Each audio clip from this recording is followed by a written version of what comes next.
Daniel Whitmore looked at his 7 months pregnant wife lying on the emergency room table, and then he looked at his phone, and he chose the phone. He stood up in the middle of her contractions, said the words, "I have to take this, it's the Bellevue closing," and walked out through the swinging doors while the nurse was still asking him to hold Emma's hand. Emma heard the door swing twice. She heard his voice fade down the hallway laughing at something an investor said.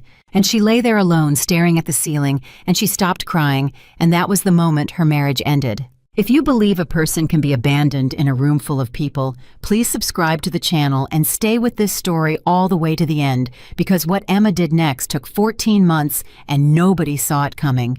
And do me a favor, comment the city you're watching from right now so I can see how far this story travels. The nurse came back in and pretended not to notice that the chair beside the bed was empty. "He'll be right back, honey," she said, "because that's what nurses say." "No," Emma said. "He won't." The nurse's hands paused on the monitor cable for half a second, and Emma saw it, that little hitch, that tiny flinch of a stranger who had just heard something true and didn't know what to do with it. "He's got a closing," Emma said. "Bellevue. It's a big one." "Sweetheart, you're having contractions at 31 weeks. "I know," Emma said. "I'm the one having them." The nurse's name was Ruth. She was maybe 60 with reading glasses on a beaded chain and a wedding ring worn so thin it looked like wire. She sat down in Daniel's chair, which nobody had ever done before, and she took Emma's hand without asking permission, and she held it. "Squeeze when it comes," Ruth said. The next one came 30 seconds later, and Emma squeezed until her own knuckles went white, and she did not make a sound because she had learned somewhere in the last 3 years that making a sound didn't bring anybody running. When it passed, Ruth said, "You've got a good grip." "I've had practice." "At contractions?" "At not screaming," Emma said. Ruth looked at her for a long moment. Then she said very quietly, "How long has it been like this?" And Emma, who had not told her mother, had not told her friends, had not told the therapist. Daniel paid for and never asked about, looked at a woman she had known for 11 minutes and said, "Since the money." Daniel came back 40 minutes later. The contractions had stopped by then. False labor, they called it, which Emma thought was the cruelest phrase in the English language because there was nothing false about it. Her body had been screaming for help. Her body had done what she wouldn't let herself do. "Hey." He came through the door with his coat over his arm and his phone still warm in his hand. "Hey, they said you're okay. They said it's Braxton Hicks." "That's what they said." "So it's nothing." Emma turned her head and looked at him. "It's nothing." "I mean, it's not real labor, right? That's what nothing means in this situation." "I called you 11 times last night," Emma said. Daniel's face did the thing it always did. It reorganized itself. A little tightening around the mouth, a little softening of the eyes, a face he'd built for boardrooms, a face for managing a difficult stakeholder. We've talked about this. When I'm with Quan, my phone is face down. That's the whole reason he trusts me. That's the reason there's a deal at all." "I was on the bathroom floor." "And you're fine." "I was on the bathroom floor for 2 hours, Daniel." "And you're fine," he said again, and he smiled, and he meant it kindly. He actually meant it kindly. And that was the part that would take Emma another 8 months to explain to anybody. He wasn't sneering. He wasn't cruel. He genuinely believed that the absence of catastrophe was the same thing as the presence of care. Ruth was at the door with a clipboard, and she said without looking up, "Mr. Whitmore will need someone to drive her home. I'll have Marcus come get her." "Marcus," Ruth repeated. "Our driver." Ruth wrote something on the clipboard. Emma watched her write it. Later, she would wonder what it said. In the car, alone in the back seat with Marcus being kind and careful and asking twice if she wanted the heat higher, Emma took out her phone and opened her email and started an account she had never had before. She did it without deciding to. Her thumbs just did it. Maiden name, new password, a bank she'd never banked at. She would tell herself for weeks afterward that it didn't mean anything. It meant everything. She had married him when he was nobody. That was the part people got wrong later at the parties when the story got told sideways.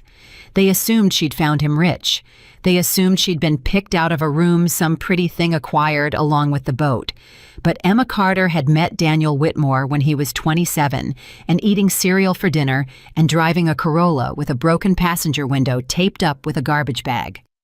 She was a legal consultant, 3 years out of school, sharper than him, and they both knew it. And she was the one who read his first contract and told him the earnout clause was going to eat him alive. "You're kidding," he'd said. "I don't kid about Section 14. He'd laughed so hard he'd choked, and then he'd said, "Marry me," as a joke. And 11 months later, he said it again, and it wasn't. For the first 2 years, they built it together. Emma structured the deals. Emma caught the traps. Emma sat at the kitchen table at 1 a.m. with a red pen and a cup of tea, and Daniel sat across from her with his laptop, and they had a rule. When one of them said, "Hey," the other one looked up. That was it. That was the whole rule. It was the best rule anyone ever made. Then Bellevue happened, the first Bellevue, the little one, and there was money. And then there was more money. And then the money had money. And one night, 3.5 years in, Emma said, "Hey," and Daniel didn't look up. She waited, she counted, she got to 14. "Hey," she said again. "Yeah, hang on 1 sec." She got to 41. She never told him about the counting. That was her fault, she'd say later when she was being fair, when she was being harder on herself than anyone else was. She never told him, but then again she'd think on the bad nights, on the nights when Noah wouldn't sleep, and the wind came off the water and rattled the window in the little house in Oregon. Then again, why should she have had to? She said, "Hey." He was supposed to look up. That was the rule. The pregnancy was a surprise, not an accident. They had been trying in the loosest possible sense of that word, which is to say, Emma had stopped taking something, and Daniel had said, "Great," in a meeting once. But it was a surprise, the way weather is a surprise. And when the second line came up, pink, Emma sat on the edge of the tub for 20 minutes and felt something she hadn't felt in a 1.5 years. Hope. Ugly, embarrassing, humiliating hope. She thought this will fix it. She thought he'll come back for this. She had the test in her hand when he got home at 11:15, and she'd made pasta at 7 and eaten it cold at 10, and she stood up when the door opened and she said, "Daniel?" "Hey," he said, dropping his keys in the bowl. "Long one, Kwan's brother-in-law is a nightmare." "Daniel, do we have anything? Did you eat? I could eat." "Daniel, look at me." And he did. He looked up. For the first time in a long time, he looked up, and she held out the little white stick, and she watched his face. And this is the thing Emma would carry with her forever. This is the piece she couldn't put down. He was happy. He was so happy. His face broke open like a boy's. He picked her up. He actually picked her up off the floor and spun her in the kitchen at 11:15 at night. And he said, "Are you serious? Are you serious, Em? Are you serious?" And he was crying, and she was crying, and she thought, "There you are. There you are. I found you."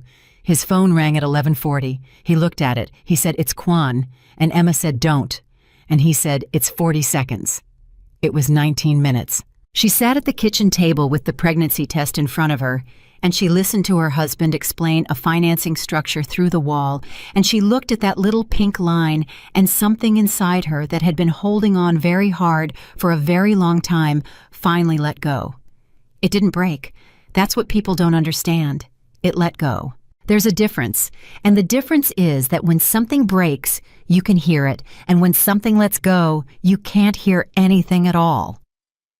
The first person to notice was her mother. Carol Carter was 71 years old and had raised 2 daughters mostly alone and had a way of asking questions that felt like being x-rayed. "You've gone quiet," she said on the phone. "I'm pregnant, Mom. I'm tired." "You've gone quiet since before that." "I'm fine." "Emma Jean."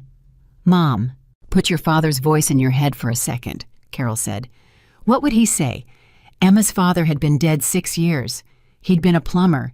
He had bad knees and enormous hands, and he had never once in his life missed a single thing his daughters did.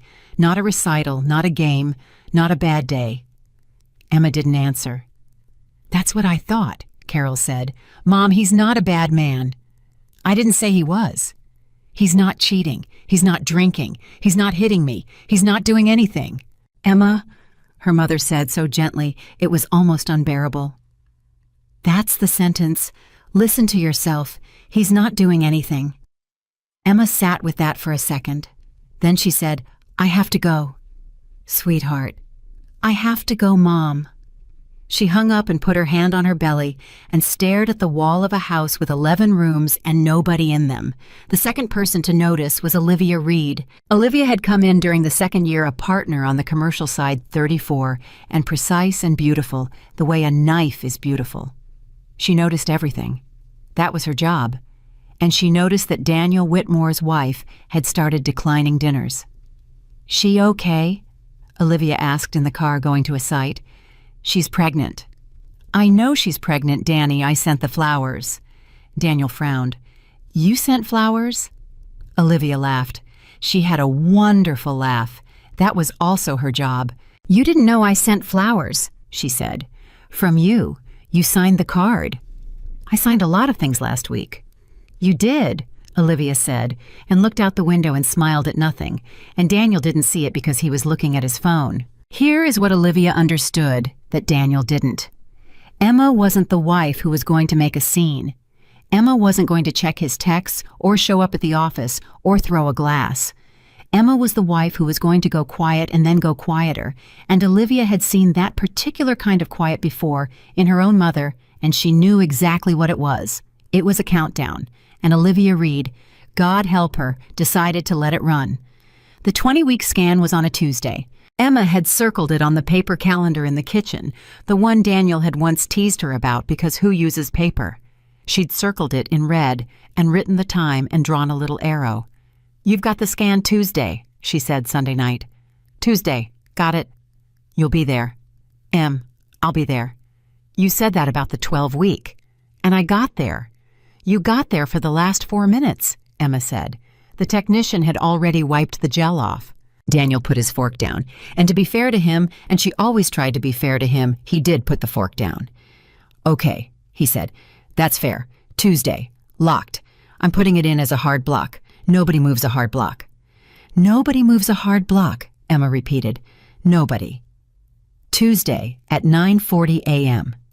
Emma lay on a table with cold gel on her stomach and watched a gray shape on a screen become a person. She saw a spine. She saw a hand. She saw a foot with 5 toes on it, 5 actual toes, and a heart the size of a raspberry going 150 beats a minute. And the technician said, Do you want to know? And Emma said, Yes. And the technician said, It's a boy. And Emma turned her head to look at the chair. The chair was empty. She lay there with a picture of her son on the screen above her head and gel on her stomach, and she turned her head and looked at an empty chair, and she smiled, and she said, Thank you, that's wonderful. And the technician, a kid 25 maybe, said, Do you want a minute? And Emma said, No, thank you. I have a lot to do today. She did have a lot to do that day. She drove to a branch of a credit union in Ballard and opened an account under Emma Jean Carter. She deposited $400. Then she sat in the parking lot for a long time with her hands on the wheel and her heart going and thought, What am I doing? And a voice inside her that sounded exactly like her father said, You're not doing anything, sweetheart. You're just making sure you can. Daniel called at 2:15. Em, I am so sorry. Kwan's people moved the walkthrough and I couldn't. It's a boy, Emma said. There was a silence on the line. What? It's a boy. Healthy. Everything's measuring right. He has all his fingers. His heart is perfect. I sent you the picture. It's in your texts. It's the third one down under the one from Olivia. Another silence. Emma, that's not. I know it's not, Emma said. I know exactly what it's not. I'm going to make dinner. Emma, wait, don't listen to me. I'm not upset, Emma said. And here is the thing she wasn't. That was the whole problem. She wasn't upset. She had run out of upset the way a car runs out of gas, and she was coasting now in silence, watching the road come toward her. You're upset, Daniel said. Daniel! She stopped in the parking lot with her hand on the car door. I want you to hear this because I'm only going to say it once, and I'm going to say it calmly, and that's going to make you think it isn't serious. It's serious. Okay? You missed him. I know, I said. No. Listen, You did not miss an appointment. You missed him. He was there. He was on a screen moving alive our son, and he will never be 20 weeks old again as long as he lives. And you missed him. And there is no version of this where you get it back. It's gone. It's just gone forever. She could hear him breathing. You can't buy it back, she said. There's no closing. There's no second round. It's gone. Emma, I have to go make dinner. Emma, don't hang up. She hung up. He came home at 6 that night. 6? She hadn't seen him at 6 in 2 years. He came in with flowers he'd clearly bought himself wrapped in the plastic from the grocery store. Not the good ones, the real ones. And he stood in the kitchen doorway, holding them like a kid at a door. Hi, he said. Hi. I'm home. I see that. I'm home at 6. And Emma looked at her husband holding grocery store flowers at 6 o'clock, and she felt her heart do something she hadn't expected. It hurt. God, it hurt. Because she still loved him. That was the thing nobody in the comments would understand. That was the thing that made it a tragedy instead of a story. She still loved him so much, it made her hands shake, and he was standing there at 6 o'clock with $3 carnations looking like the man she'd married, and every single cell in her body wanted to run across that kitchen. And she didn't, because she had done this before. She had run across that kitchen before. She'd run across it after the anniversary he forgot and made up for with a trip to Cabo. She'd run across it after the Christmas he spent in Dallas and made up for with a car. She had run across that kitchen a dozen times, and every single time the grand gesture had lasted 9 days, 11 days, one time, 19 days, and then the phone would ring, and the face would reorganize, and he would say 1 sec, and she would count. Thank you for the flowers, Emma said. They're really nice. Emma, please. Sit down, she said. I made chicken. He sat. They ate. He told her about the deal, and she asked good questions because she always asked good questions. And at 7:40, his phone lit up on the table, face up, and they both looked at it. Quan. Daniel looked at the phone. Emma watched him look at the phone. And this is what she would think about later in the little house in Oregon at 2 in the morning with a baby on her chest. He didn't answer it. He reached out and he turned it face down and he said, "Tell me about the toes." And Emma Carter sat in her enormous kitchen and started to cry so hard she couldn't breathe, because he could do it. That was the answer. That was the whole answer right there in one gesture. He could do it. He'd just chosen not to 400 times. It lasted 11 days. She actually wrote it down later in the notebook she kept in the bottom of her closet, the one with the account numbers in it. 11 days. From the 20th of March to the 31st. For 11 days, Daniel Whitmore came home at 6:30. He put his phone in a drawer. He put his hand on her stomach and waited to feel the kicking, and made a noise like a man being punched when he felt it. He said, "I want to do the nursery. Let's do the nursery. Just us, no decorator." And they did. They painted it yellow because they didn't know he was a boy yet when they picked it, and then they knew, and Emma said, "We could do blue," and Daniel said, "No, yellow. Yellow's what we picked when we didn't know. That's the whole point of a kid." She looked at him with paint on his forearms on a Saturday in the sunlight, and she thought, oh no, because hope had come back. And she knew exactly how much it was going to cost her. On the 31st of March at 8:05 in the evening, the phone rang in the drawer. Emma was on the floor of the nursery. She was building the crib. It was one of those ones with 140 parts and an Allen key the size of a toothpick, and she was 7 months pregnant and sitting on the floor with the instructions spread out around her like a fan, and Daniel was on the floor next to her holding 2 pieces together. The drawer buzzed in the other room. Buzz, buzz. Daniel didn't move. Buzz. "You can get it," Emma said. "Nope. Buzz, buzz." "Daniel." "Nope. We're doing the crib." Buzz. It stopped. Then it started again. And Emma said quietly, "That's the 3rd time. Something's wrong." Daniel got up.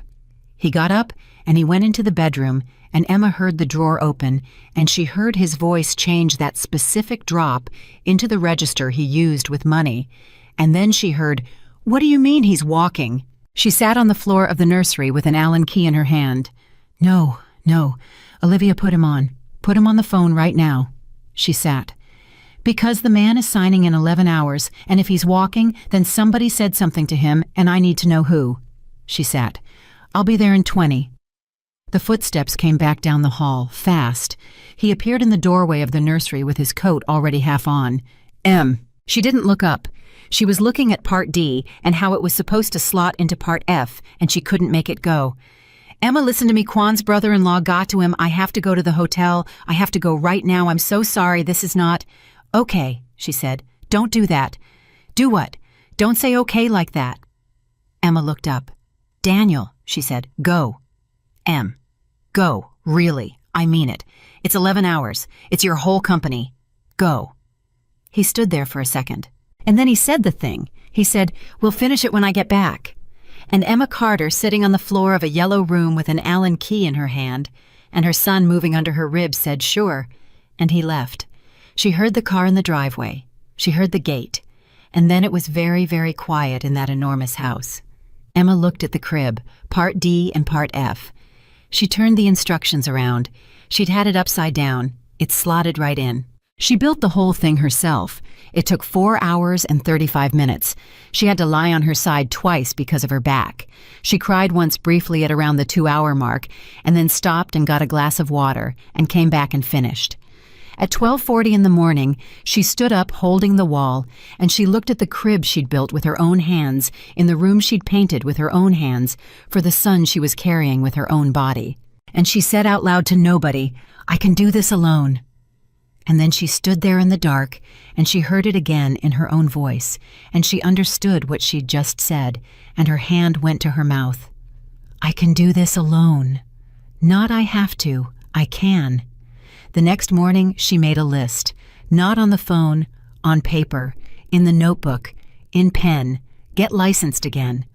Oregon reciprocity, 16 weeks, move retainer clients, slowly, 2 a month, nothing that shows. Carter, not Whitmore. Everything Carter. Postal box, not the house. Ruth. Ask Ruth about the hospital in Astoria. Tell nobody, not Mom, not anybody. Don't take his money, not $1. Don't tell him you're going. She looked at that last line for a long time. Then she wrote underneath it in smaller handwriting, pressing hard enough to dent the page, because if you tell him he'll be wonderful for 11 days, and you'll stay, and in 9 months, you'll be sitting on this floor again, and Noah will be watching. She closed the notebook.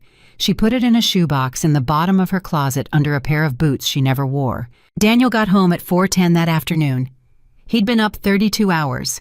He was gray in the face, and he'd saved the deal. He'd saved the whole thing. He'd talked Kwan off the ledge and restructured the urn out on a napkin. He came through the door and he shouted, "Em, we got it, it's done, it's signed, it's done." And Emma came out of the kitchen and she was smiling and she said, "Oh my God, Daniel, that's incredible." And she hugged him hard. And over his shoulder, with her arms around her husband's neck, Emma Carter looked at the door to the nursery where a crib stood finished in the dark, and her face was absolutely calm. "I'm so proud of you," she said into his shoulder. "I couldn't have done any of this without you," Daniel said. "You know that, right? None of it. You know that." "I know," Emma said. And she meant it. And that was the moment she started counting again. Not to 14, not to 41, to 423. That was how many days she had left in that house. Day 423 began at 5:40 in the morning, and Emma Carter was awake for all of it. She had learned something about herself that spring, something she'd never have guessed. She was patient. Not the soft kind of patient, not the waiting kind. The other kind, the kind that sits very still. "You're up early," Daniel said, coming into the kitchen at 6:30, tying his tie. "Baby's a morning person." "Yeah," he grinned. He put his hand on her stomach without asking, and she let him, and something under her ribs rolled over. "There he is. Hey, buddy. Hey." "He kicks when he hears you." "Does he every time?" Emma said, and that was the truth, and it was the cruelest true thing she knew, because it meant her son already loved a voice he'd only ever heard through a wall. "Okay." Daniel kissed the top of her head. "Okay, I'm going to be late tonight. Don't wait up." "I never do," Emma said, smiling. He laughed. He thought it was a joke. He got in the car. The gate closed. Emma counted to 60, and then she went upstairs and opened the shoebox in the bottom of her closet. Day 409. She passed the Oregon Bar Reciprocity exam with a score in the 91st percentile. She took it in a testing center in Tacoma under the name Emma Jean Carter, and she drove herself there, and she drove herself home, and she told nobody. She sat in the parking garage afterward with her hands on the wheel and her heart pounding so hard she thought she might faint. And then she laughed out loud alone for about 10 seconds. Then she stopped laughing. Then she called her old professor, a man named Gerald Voss, who was 78 and had never once been impressed by anybody, and she said, "Jerry, it's Emma Carter." "Carter." A pause. "It's Whitmore now." "No," Emma said. "It's Carter." Another pause. Longer. "Well," Gerald Voss said, "isn't that interesting?" Day 390. She moved her first client. A little construction outfit out of Bellingham that had been paying Whitmore Holdings for structuring advice they didn't know Emma had been giving for free. She called the owner herself. "Ted, I'm going to be honest with you. That's new for this industry. You've been getting my work through Daniel's firm and paying his rate for it." Silence on the line. "Emma," Ted said slowly, "are you telling me you're the one who caught the thing with the bonding?" "Yes." "For 3 years. For 3 years. Well, I'll be damned." He exhaled. "What do you want?" "I want to work for you directly, half his rate, but it goes to a Carter account and nobody at Whitmore hears about it." Ted was quiet for a second. "You in trouble, kid?" And Emma, standing in her enormous kitchen with her hand on the counter, said, "Not yet." Day 361. 2 clients. Day 330. 4. Day 302, 6 clients and $11,000 in a credit union in Ballard, and Emma sitting on the edge of the tub at midnight looking at a number on a screen and thinking, that's a month. That's 1 month of a life. She wanted 20. Meanwhile, Daniel Whitmore was having the best year of his career and the worst year of his life, and he only knew about the first one. "She's different," he said to Olivia Reed in the back of a car in June. "Different how?" "Happy." Olivia looked up from her tablet. "Happy?" "Yeah, like actually, she's been humming. Em never hums." He shook his head, smiling. "I think we turned a corner. I really do. I think the whole nursery thing, the crib, I think that fixed something." "You built the crib." "What?" "You said the nursery. Did you build the crib?" Daniel opened his mouth. He closed it. "She finished it," he said. "I had the Quan thing." Olivia went back to her tablet. "Right. What's that supposed to mean?" "Nothing." "Olivia." She looked at him then, and Olivia Reed had a face you could not read unless she wanted you to, and just for a second she let him read it. "Danny," she said, "when a woman like that starts humming, it's not because she's happy." "What does that mean?" "It means she's decided something." Daniel laughed at her. He actually laughed. 14 months later, in an empty house, he would remember that laugh, and it would take the air out of him like a punch. Day 244, Noah was born. He came 4 days early on a Thursday in August at 4 in the afternoon, and Daniel Whitmore was in Portland. Emma's water broke in a bookstore. She'd been going to the same one every Tuesday for months, a used place with bad lighting, and the woman who ran it was named Marta and had a laugh like a door slamming, and Emma had never once told her she was married to anybody. She was just Emma. She was the pregnant lady who bought too many paperbacks. "Oh," Emma said, standing in nonfiction. Marta looked up. "Oh, Marta, I think, Marta came around the counter faster than a 60-year-old woman should be able to move. Okay, who do I call?" And Emma Carter stood in a puddle in a used bookstore with her son coming and her whole life about to split in half, and she said out of pure reflex, "Ruth." "Who's Ruth?" "A nurse," Emma said. "She's a nurse. I have her number. She gave me her number." Marta stared at her. "Sweetheart," she said, "where's your husband?" Emma looked at her. And Marta, who had been married 31 years and buried one of them, said very quietly, "Never mind. Get in my car." Daniel got the call at 4:50. Noah had already been born. "What?" he said. "What?" "You have a son," Emma said. She sounded like she was talking about the weather. She sounded like she'd been sedated, but she hadn't. She'd refused everything. 7 pounds 1 ounce. He's perfect. "Emma, I'm in Portland." I know. You didn't call me. There wasn't time. There's always time to call me. And Emma, lying in a bed in Seattle with a 4-hour-old human being asleep on her chest, said the sentence that ended it. She said, "Daniel, I called you 11 times in March. I've been calling you for 2 years. You just weren't there." The line went silent. "Emma?" "He has your chin," she said. "Come see him when you can." Daniel Whitmore broke every traffic law in the state of Oregon and the state of Washington and got there at 7:50 at night, and he came through the door of that hospital room, and Emma watched him. She watched him see his son for the first time. And he cried. Of course he cried. He stood there in a $2,000 suit with his tie loose and his face wrecked, and he said, oh my God, Em, look at him." "I know." "Can I?" "He's yours," Emma said. "You don't have to ask." He picked Noah up like he was made of glass. He was terrible at it. He was so bad at it.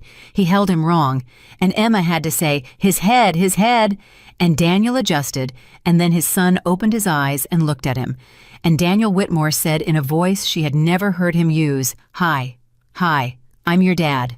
And Emma Carter, in that bed with the drug she'd refused, and the stitches and the exhaustion, felt her heart come apart in her chest, and thought clearly, coldly, the way you think when everything is already decided, 244 days. Because this was the 11 days again. This was always the 11 days. She gave him 8 months. That was more than she'd promised herself. She'd written a number in the notebook, and then she'd looked at her son and crossed it out and written a bigger one, because she was human, because she wanted to be wrong. She wanted so badly to be wrong. Day 201. Daniel came home at 6 for 6 days running and gave Noah his bath every single night and sang to him badly, and Emma stood in the hallway with her hand over her mouth.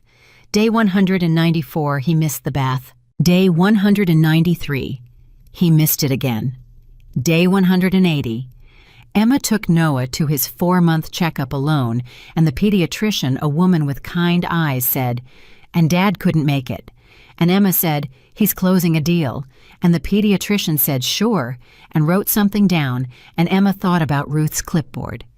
Day 155, Noah rolled over for the first time. Emma had her phone out. She got it on video.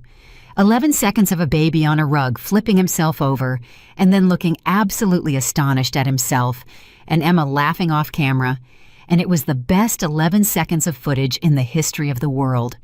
She sent it to Daniel at 2:14 in the afternoon. He watched it at 11:40 that night. She could see the little scene mark. He wrote back, "That was it.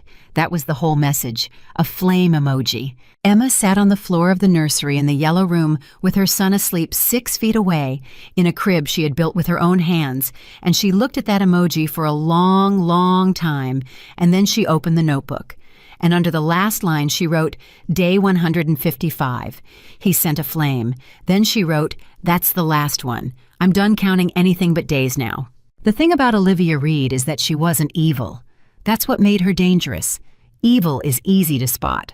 Olivia just wanted something, and she'd wanted it for 2 years, and she had the extraordinary patience of a woman who has decided to wait for a marriage to die of natural causes.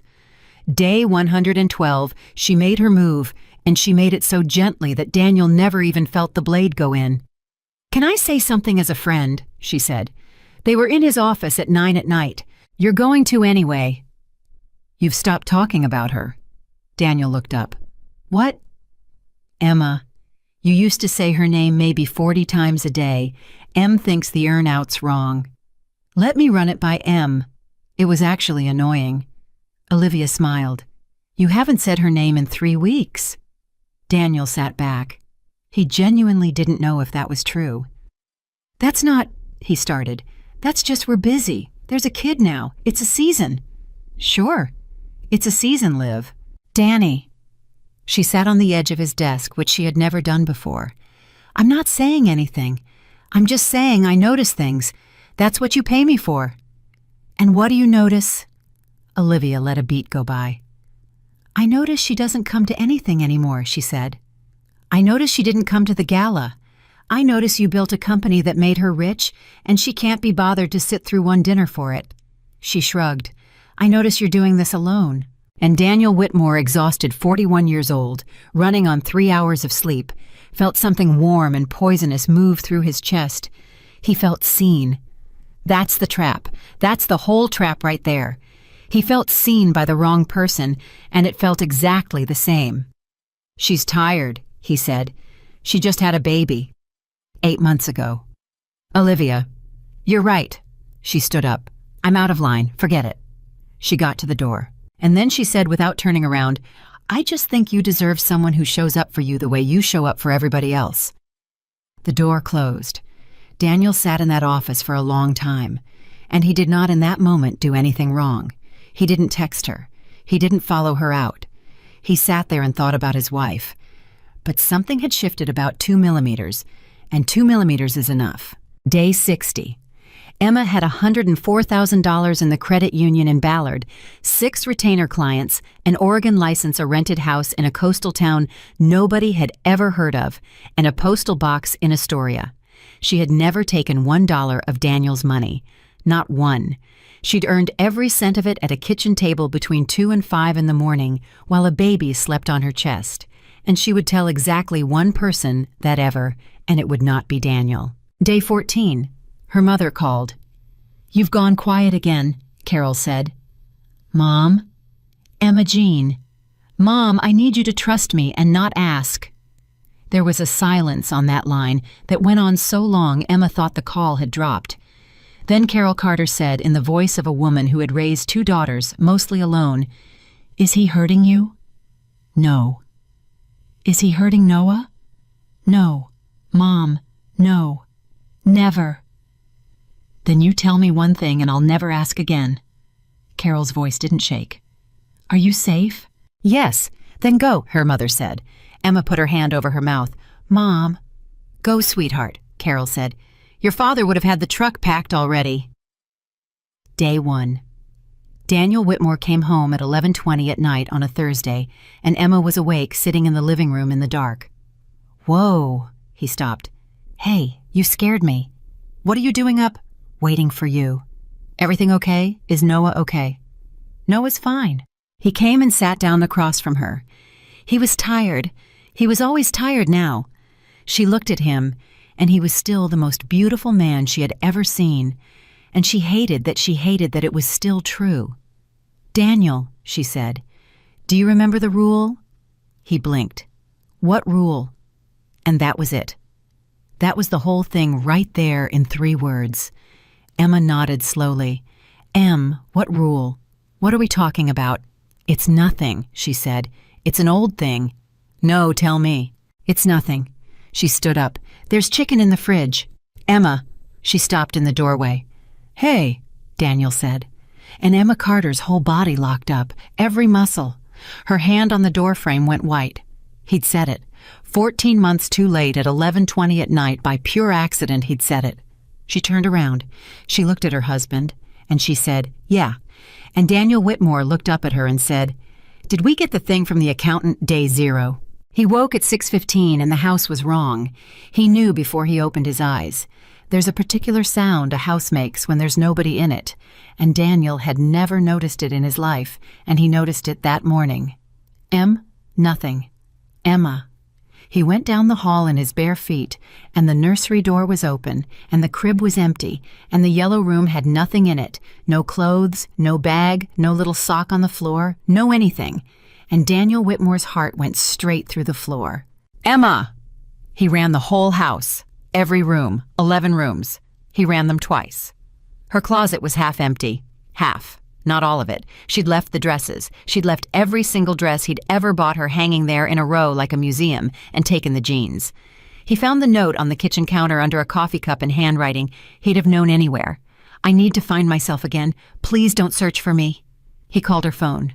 It rang once and went to a message that said the number was no longer in service. He called it 41 more times. He called Carol Carter at 6:40 in the morning. Carol, it's Daniel. Is Emma there?" And his mother-in-law, 71 years old, said, "No, Daniel." "Do you know where she is?" There was the smallest pause in the world. "No," Carol said. "Carol, please, I'm begging you, she has my son." She has her son, Carol said, and hung up. He called the police at 7:15, and a sergeant with a flat voice explained to him that a competent adult who leaves a note is not a missing person, and Daniel Whitmore, who had never in his adult life been told no by anybody, screamed at a police officer for the first and only time in his life. By 11 that morning, he had hired a private investigator named Frank Delacroix, who was 64 and had been a detective for 22 years and did not care even slightly who Daniel Whitmore was. "You want the truth or you want to feel better?" Frank asked. "What?" "That's the question. Everybody says truth. Almost nobody means it." Daniel stared at him. "I want the truth." "Okay," Frank said.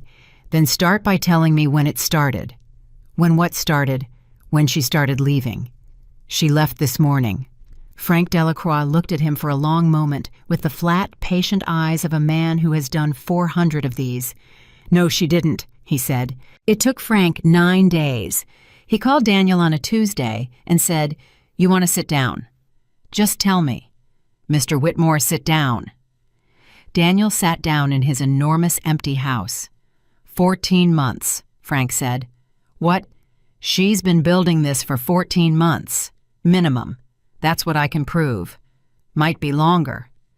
The room made a sound. That's what Daniel would say later when he tried to describe it. The room made a sound. "That's not possible." Oregon Bar Reciprocity passed in the spring. Testing center in Tacoma. "She's not. 6 active retainer clients, all commercial, all under Carter. First one was Ted Brantley out of Bellingham." Frank turned a page. "That one was 14 months and 11 days ago." Daniel's mouth was open. "Credit union in Ballard. She's been putting away between $4,000 and $9,000 a month, all earned. That's the part I want you to hear because most guys in your chair don't hear it." Frank looked up. "She never touched your money. Not once. Not a dollar. She could have cleaned you out, and you wouldn't have noticed for a year." "Why?" Daniel said, and his voice cracked in the middle of the word. "Why what?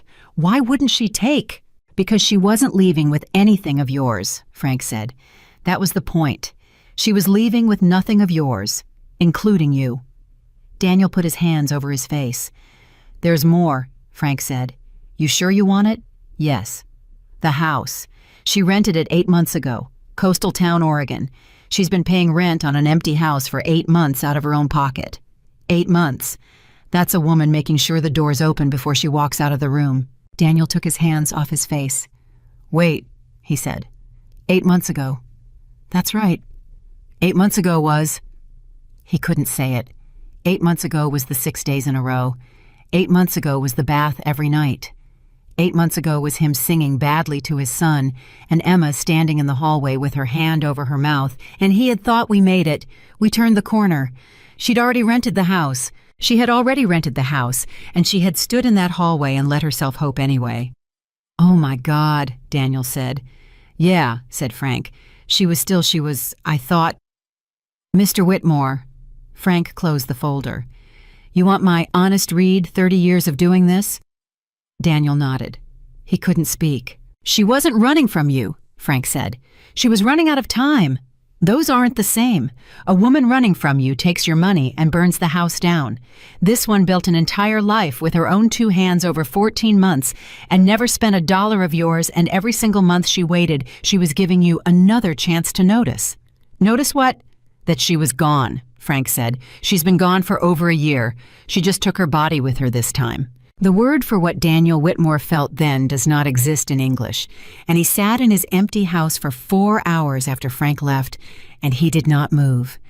He got to the notebook that night. Shoebox in the bottom of the closet under a pair of boots she never wore. She hadn't even hidden it well. That was the thing. She hadn't hidden it well because it had never once occurred to her that he would look.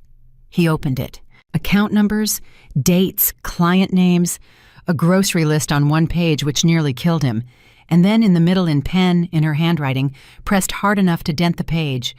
"Because if you tell him, he'll be wonderful for 11 days, and you'll stay, and in 9 months you'll be sitting on this floor again, and Noah will be watching." Daniel Whitmore made a sound in that closet that no one heard. 11 days. She'd counted them. She'd counted his 11 days like a woman counting the shells left in a gun. He went through it page by page. He found the 20-week scan. He found a line that said, "Told him it's a boy on the phone in a parking lot. He said, 'Emma, that's not.' Didn't finish the sentence. Neither did I." He found day 155. He sent a flame. Daniel got out his phone, hands shaking, and scrolled up. It took him 9 minutes. And there it was, an 11-second video from 2:14 in the afternoon, his son rolling over for the first time, Emma laughing off camera, and he had never once opened it. He'd seen the thumbnail at 11:40 at night in a hotel and sent an emoji. He watched it 40 times in a row on the floor of his wife's closet. That laugh.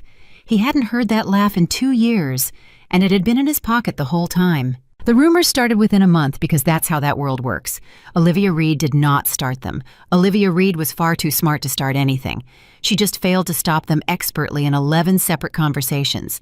"Poor Danny," she'd say. "He gave that woman everything. I heard she just walked out with the baby." "I don't judge anybody," Olivia would say, and let the sentence sit there for exactly the right amount of time.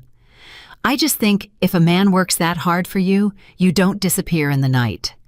And at a dinner in November, 40 days after Emma left, Olivia sat down next to Daniel and put her hand on his arm and said, "You know what people are saying?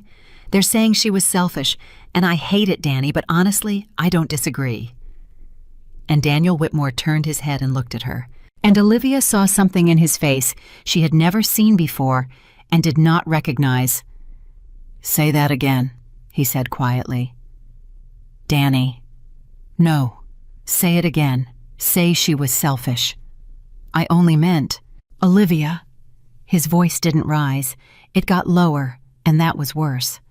"She earned $104,000 at my kitchen table between 2 and 5 in the morning with my son asleep on her chest, and she never took $1 of mine, and she paid rent on an empty house for 8 months, hoping she wouldn't have to use it." Olivia's hand slid off his arm. "You knew," Daniel said. "What?" "June. In the car. You told me she'd decided something. You said it out loud and I laughed at you." He was staring at her now. "You knew and you didn't tell me, and you've been waiting for 18 months, haven't you?" "Danny, that's not." "Answer the question." Olivia Reed, to her enormous credit, did not lie.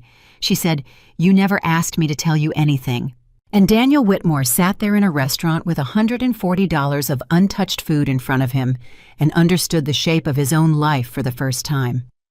Emma had loved him when he ate cereal for dinner.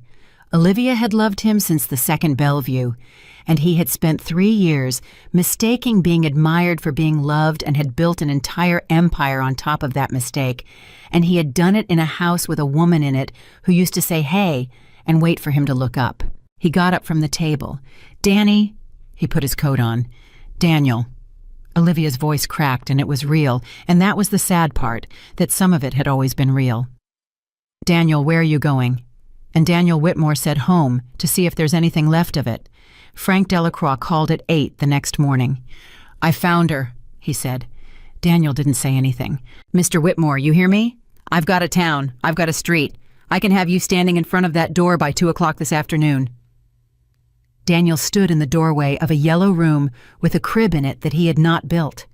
And for the first time in his entire life, Daniel Whitmore said, "Don't tell me." Frank paused. "Say again." "Don't tell me," Daniel said. "Not yet." "Why the hell not?" And Daniel, standing there, said the sentence that would take him a year to earn. "Because I don't know yet if I want her back or if I just can't stand losing." Frank Delacroix did not take that well. "Let me make sure I heard you," he said. "I found her in 9 days. 9. You're paying me $400 an hour and you don't want the address." "Not yet." "Mr. Whitmore, in 22 years on the job and 8 years doing this. You know how many guys have told me not yet?" "How many?" "0, Frank said. "So either you're the first honest man I ever met or you're about to do something stupid in a week, and I'd rather you did it in front of me." Daniel was still standing in the doorway of the yellow room. He hadn't moved in 9 minutes. "Frank, can I ask you something?" "You're paying for the hour." "Why did you ask me that the first day? Truth or feel better?" There was a pause on the line, and then Frank Delacroix said, "Because my wife left me in 2009. Daniel closed his eyes. "I found her in 6 days," Frank said. I was good even then. Showed up at the door with a speech. I'd written it down. I had it on an index card in my jacket like a lunatic. What happened? She let me say the whole thing, Frank said. Every word. And when I was done, she said, "Frank, that was beautiful. Who taught you to talk like that?" And I said, "Nobody." And she said, "That's right, because you never had to learn. You only had to learn to win." Daniel didn't say anything. She was gone anyway, Frank said. But I got 2 more years out of her. 2 years of a woman who didn't want to be there because I was good in a doorway. He exhaled. Best 6 days of detective work I ever did, and it was the worst thing I ever did to a human being. Frank? Yeah. Keep the file, Daniel said. Don't send it to me, don't email it, put it in a drawer. You're serious. If I have it, I'll go, Daniel said. I know myself well enough to know that. That's the only thing I know about myself anymore. Frank was quiet a second. Huh, he said. What? Nothing. A pause. That's the first time you've said a true thing since I met you. Day 47. The company started shaking on a Wednesday. Olivia Reed resigned at 9 in the morning and took 2 commercial clients with her, which she was legally entitled to do because Emma Carter had written that clause 4 years ago and Daniel had signed it without reading it. You wrote this? His general counsel asked, holding up the page. No, Daniel said. My wife did. This is airtight. This is beautiful work. Whoever wrote this could have made partner anywhere in this city. Daniel looked at him. Yeah, he said. She could have. He went into his office and closed the door and sat down and did not work for 4 hours. He just sat there. His assistant knocked twice and went away twice. At 2 that afternoon, Quan called the man himself, the whale, the reason for everything. Daniel, I hear things. You hear right. Reed leaving. 2 accounts. This hurts you. It hurts. You want me to move the second phase up, give you a win. Quan's voice was warm. I can do this. You saved me $2 million on a napkin. And Daniel Whitmore, who 11 months earlier had left his wife on the floor of a nursery with an Allen key in her hand to talk to this man, said no. Silence on the line. No. Quan, can I ask you a question? Of course. March 31st. The night your brother-in-law got to you and you were walking. Do you remember what time I got to the hotel? Ah, Quan laughed. 20 minutes, I remember. Fastest man in Seattle. What would have happened if I got there in the morning? Quan didn't answer right away. Quan, Daniel, what would have happened if I came at 8 in the morning instead of 8 at night? And Quan, who was 73 years old and had 4 children and 11 grandchildren, said very gently, Nothing, my friend, nothing would have happened. I was scared. I wanted someone to talk to me. 8 in the morning would have been fine. Daniel put his hand over his mouth. Daniel, I'm here. You are not okay. No, Daniel said. Was that a bad night for you? That was the night my wife built a crib by herself, Daniel said. It took her 4 hours and 35 minutes. She was 7 months pregnant. She had to lie down twice. The line was very quiet. Oh, Quan said. Yeah. Daniel. The old man's voice had changed entirely. You should have told me. I would have sent you home. I have a wife. I would have sent you home. And that was the thing that finally cracked him at 2 in the afternoon in a glass office with the whole floor watching through the wall. Not Frank, not the notebook. A 73-year-old man on a phone saying I would have sent you home. Because it had never been Quan. Quan would have sent him home. Nobody had ever asked him to leave. He'd left on his own 400 times and blamed a phone. Day 52. Daniel Whitmore did something he had not done in 9 years. He drove to Everett and sat in his mother's kitchen. Joyce Whitmore was 68 and had worked 31 years at a school district and still had the same kitchen table. Well, she said, look what the tide brought. Mom, sit down before you fall down. You look terrible. He sat. Emma left, he said. I know. He looked up. How do you know? Because she called me, Joyce said. The room tilted. What? 2 days before, She called me and she said, Joyce, I'm going to do something, and it's going to hurt him, and I need you to know it isn't because I stopped loving him. His mother folded her dish towel very carefully, and I said, honey, I know exactly what you're going to do because I did it in 1991. Daniel couldn't breathe. Mom, your father was a good man, Joyce said. He worked at Boeing for 26 years. He never hit me. He never drank. He never looked at another woman. He was at that plant 14 hours a day, and he was proud of it. And every time I said I was lonely, he showed me the paycheck. You never told me any of this. You were 12, she said, and then you were 20, and then you were rich, and I couldn't get a word in. He put his head in his hands. I left him for 9 weeks, Joyce said. Took you to your aunt's in Spokane. Told you it was a vacation. Do you remember? I remember Spokane. He didn't call for 6 days, she said. 6. And when he came with a car. A car? A Buick, his mother said. He bought me a Buick, Daniel. Daniel started to laugh, and it came out wrong. It came out as something else entirely. And he sat in his mother's kitchen at 41 years old and made a sound like a boy.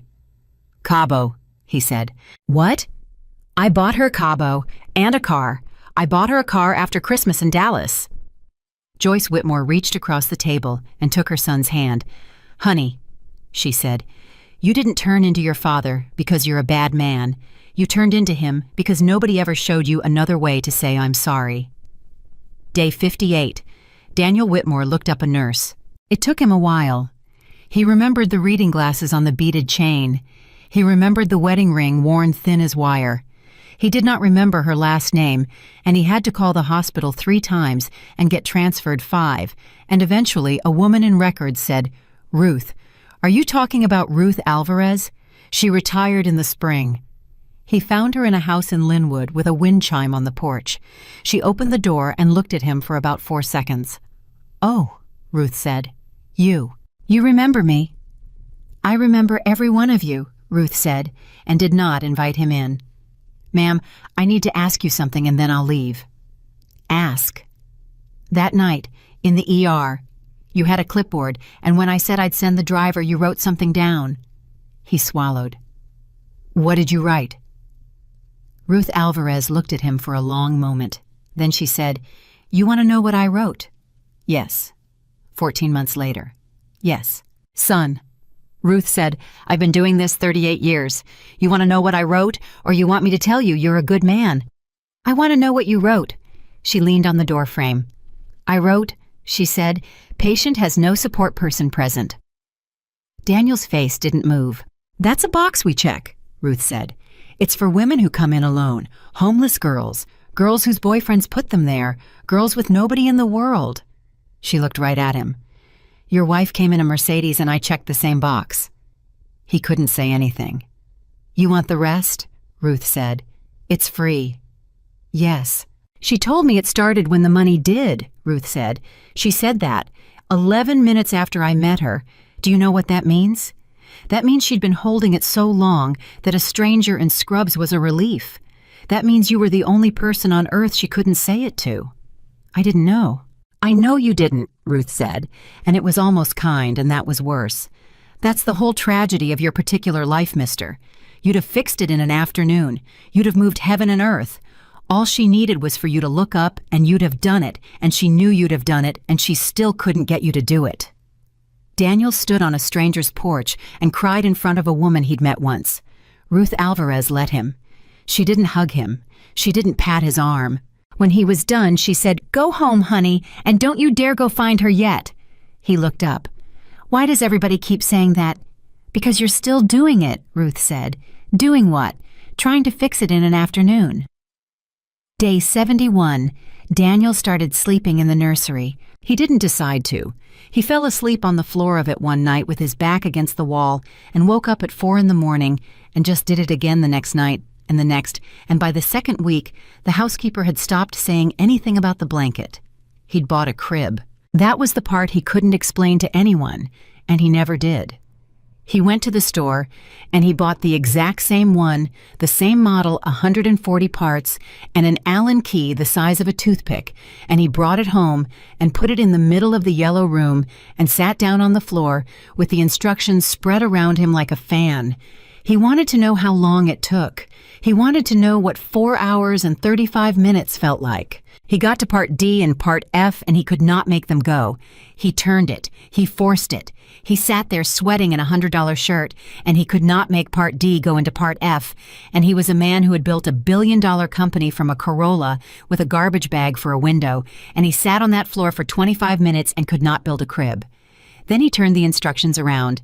They'd been upside down. It slotted right in. And Daniel Whitmore sat back on his heels in a yellow room at 11 o'clock at night and understood that his wife had been sitting exactly here, exactly like this, and had figured that out alone and had kept going for 4 more hours and had stood up at 12:40 in the morning holding the wall. He finished it in 3 hours and 10 minutes. He was faster than her. That was the thing that ruined him. He beat her time. He beat her time by 1 hour and 25 minutes, and she'd been 7 months pregnant, and he was so much faster, and it was so completely worthless. He put his forehead on the rail of a crib nobody would ever sleep in. Day 94. Emma Carter had a very bad night. She would not have told anyone about it, and she didn't for 11 months. Noah had an ear infection and a fever of 102 and had been screaming for 5 hours, and the rent was due in 6 days, and a client had gone quiet on an invoice, and it was raining the way it rains on that coast sideways, and the heater in the little house made a sound like a man clearing his throat, and Emma sat on the bathroom floor at 3 in the morning with her son on her chest and the shower running hot for the steam, and she thought about calling him. That's the truth. That's the part nobody puts in the story. She had the number. She'd never forgotten it. She could have called Daniel Whitmore at 3 in the morning, and there would have been a doctor in that house in 90 minutes, and a specialist on a plane by dawn, and she knew it. She absolutely knew it. That was never the question. She got as far as picking up the phone, and Noah, screaming red, furious, fever hot, opened his eyes and looked at her. Just her. And Emma Carter put the phone face down on the tile and said out loud, "I know, buddy, I know, I've got you." And she did. She got him through it. Amoxicillin at 9 in the morning from a pharmacy where the woman knew her name, and by that night the fever broke, and Noah fell asleep with his fist in her collarbone, and Emma sat in a rented chair in a rented house and looked out at nothing. And she cried for the first time in 3 months, and it wasn't grief. It was something she couldn't name for another 2 years. It was pride. Marta found out in November. She found out because Emma finally took the job, the actual job running the bookstore 3 days a week, and she was doing the books at the counter on a Tuesday, and Marta looked over her shoulder at the screen. "Honey," Marta said, "what is that?" "It's your inventory system." "No, the other one. The little window." Emma closed it too late. Marta stood there. "That's a lot of zeros," Marta said. "It's a client account. It's not mine." "Emma." "Marta." Marta pulled up a stool and sat down. "Who are you?" she said. "And don't you dare say the pregnant lady who buys too many paperbacks, because I've known that was a lie since the day you gave birth in my Camry." And Emma Carter, who had told exactly 2 people, said, "I'm a commercial attorney." "Uh-huh. I have 6 clients." "Uh-huh. And my husband," Emma said and stopped and started again, "and my husband owns about 1/5 of the Seattle skyline." Marta didn't blink. "Okay," she said. "That's it, okay?" "Sweetheart, I've been running a used bookstore for 22 years, Marta said. "You know what people leave in books? Everything. I found divorce papers in a Grisham." She shrugged. "So he hit you?" "No." "Cheated?" "No." "Then what?" And Emma opened her mouth to explain it the way she'd explained it to herself 1,000 times the 11 days, and the counting and the flame emoji, and the empty chair at the scan. And what came out was, he never looked up. Marta was quiet a long moment. Then she said, "Yeah, that's the one nobody believes, huh?" "No. That's the one where everybody says, but he's a good man." Emma's throat closed. "He is a good man," she said. "I know," Marta said. "That's why you're the one crying." Day 130, Daniel Whitmore drove to Oregon. He didn't have the address. He'd never asked Frank for it. But he had a town because Frank had said the word coastal on the phone that first day. And Daniel Whitmore had spent 11 weeks not looking and had still somehow known the way you know a thing you refuse to look at. And on a Saturday morning in December, he got in the car and drove 4.5 hours south without telling a single human being. He told himself the whole way that he wasn't going to stop. He stopped. He parked 2 streets over like a criminal, and he walked, and he had no plan, no speech, no index card, and he found the bookstore because there was exactly one, and he stood across the street from it in the rain like an absolute lunatic. And through the window, he saw his wife. She was behind the counter. She had her hair up in a clip, the plastic kind, the kind she'd worn when they were 28 and broke. She was wearing a sweater he'd never seen, one he definitely had not paid for, and she had a baby on her hip, a real baby now, 10 months old, fat-legged, grabbing at a pen. And a customer said something, and Emma Carter laughed. Daniel Whitmore stood in the rain across the street and heard it through the glass. That laugh, the one from the 11-second video, the one that had been in his pocket for 9 months while he sent an emoji, except it wasn't the same. That was the thing that took his legs out. It wasn't the same laugh. It was bigger. It was some laugh he had never heard in his entire life, a laugh from a woman he had never met, and he'd been married to her for 6 years. She'd had that in her the whole time. He had never once gotten it out of her. He crossed the street. He got to the door. He got his hand on the handle. There was a bell on the other side of it, one of those little brass ones, and he could see it, and all he had to do was pull. He stood there for 2 minutes with his hand on that door, and through it he heard Noah laugh, his son, laughing at something, at a pen. 10 months old, and Daniel had never heard his son laugh in his life, and he heard it for the first time through a piece of glass in the rain in a town he wasn't supposed to know the name of, and he asked himself the question, the one he'd been circling for 130 days. If I open this door, is it because I love her, or because I cannot stand losing? And Daniel Whitmore stood there and made himself answer honestly for once for the first time, and the answer came back so fast it was almost funny. Both. That was the answer. Both. 50-50, maybe 60-40 the wrong way. He wanted her back and he wanted to win, and he could not tell the two apart. He had never been able to tell them apart. He had built an entire life on not being able to tell them apart. And a man who can't tell them apart does not get to walk through that door. He took his hand off the handle. He didn't cry. Not there. He walked back 2 streets in the rain and got in his car and put both hands on the wheel like his wife had done in a parking garage in Tacoma 14 months earlier, and he sat there. And then it hit him, all of it, the whole 14 months at once. And Daniel Whitmore, 41 years old, worth $280 million, put his head down on the steering wheel of a car worth more than the bookstore and sobbed so hard he couldn't see. Not because he'd lost her, because she was better without him. That was the thing.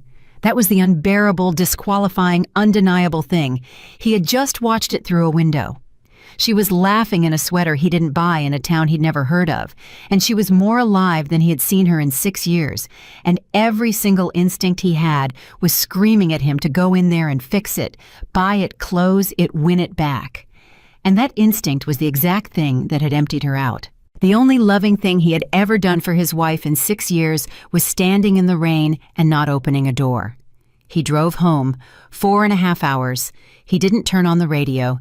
He got back at 9 at night, and he walked into an empty house with 11 rooms, and he went down the hall to the yellow room, and he stood in the doorway looking at a crib he had built in 3 hours and 10 minutes for nobody. And Daniel Whitmore said out loud to an empty room in a voice that barely worked, "Okay." He said it again. "Okay." Because he finally understood what she'd meant that night on that floor when she'd said it to him. Okay wasn't agreement. Okay was the sound a person makes when they stop asking.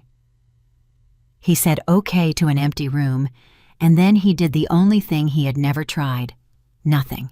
Day 131, Daniel Whitmore did not call Frank Delacroix. Day 132, he did not drive south. Day 133, he sat in a meeting about a $40 million land assembly, and he heard himself say, "Push it," and 11 people looked at him. Push it where? His general counsel said. Just push it, 90 days. Daniel, the option expires in 60. Then let it expire. The room got so quiet you could hear the building. Daniel, his CFO said carefully, that's $4 million in option money. I know what it is, Daniel said. I know exactly what it is. It's $4 million, and it's Tuesday nights for the next year and a half, and I don't want it. He got up and walked out of his own board meeting. His assistant caught him at the elevator.